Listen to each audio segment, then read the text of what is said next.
What got the ball rolling for you, Stuart, on this project? Well, my parents got divorced when I was 12. How did you get the spark for this idea? How did this come about? Horrible childhood.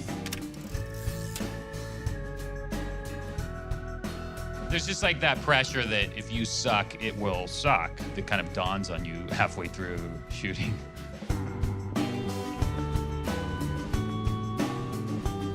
I just thought it was a great, funny script and a lot of great characters, and I was happy to be offered a role of one of them. People are going to think you're my boy toy. Don't say that. Shall we? What attracted me to it early on is that it did have a very grounded, real tone to it for dealing with, you know, kind of heavy subject matter. The reason you're so clear-headed about getting married is because I shielded you from these two your whole life, which, by the way, almost didn't happen. That's right. You were a last-ditch effort to save this marriage. You're not even a person. You're a Hail Mary. That's a stupid lie. Darling, you were an accident. What's most interesting to me, and that's always been most interesting to me, has been trying to find something funny and interesting in something real and relatable. Mom! You know, a lot of the divorce movies from our childhood, the Kramer versus Kramers and things like that, It's up to you, son. Who do you want to live with?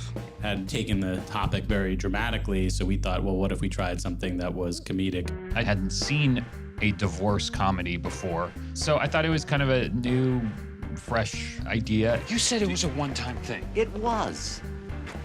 Really? Yeah. Forget it. He knows. He's been spying on us. At the zoo? The zoo?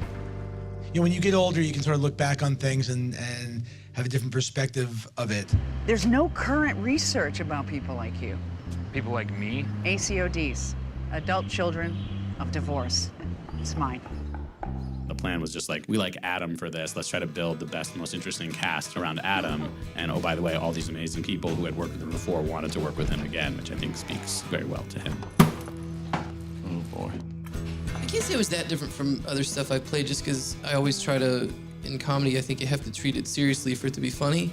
Or maybe not serious, serious isn't the right word, but grounded, like you said. I like comedy that has some real pain beneath it, some real tragedy. And there is, I mean, the reality of this story is quite sad. Mom and Dad are together. What?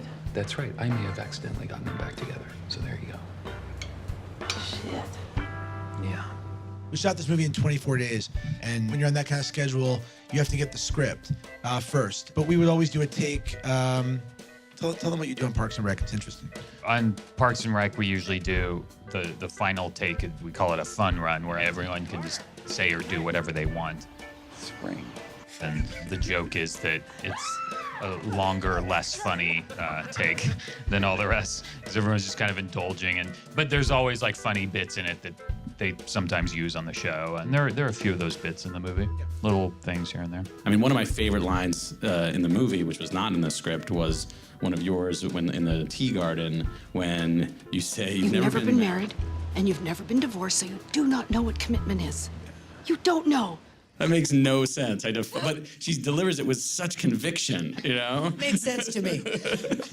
And like that, I mean, I wish I could write something like that. Look, I've been patient, really. But how long do you expect me to wait? When we were writing the movie, we really tried to not make it a typical romantic comedy where all those sort of romantic things get resolved. I totally had you. You did. I had you for a minute. Yeah. Jesus. The trajectory of the character was different because he kind of starts out all together, like he's completely in control with a perfect job and girlfriend and all of that. And then slowly, as things unravel, he kind of reverts back to being a kid. And usually in movies, you know, it's the opposite. We tried in various points to kind of consciously reverse like things that were familiar to people who had seen these kinds of movies, which is why we kind of left the ending ambiguous rather than a kind of more traditional, like you see the protagonist getting married and you feel kind of good about that. It's more important that those three characters were a united front by the end of the movie and that any of them had evolved through the course of the movie so that they could be getting married. You boys ready? This is really happening. You better believe it. All right. Let's do this thing. We always wanted it to be hopeful without being dishonest, I think.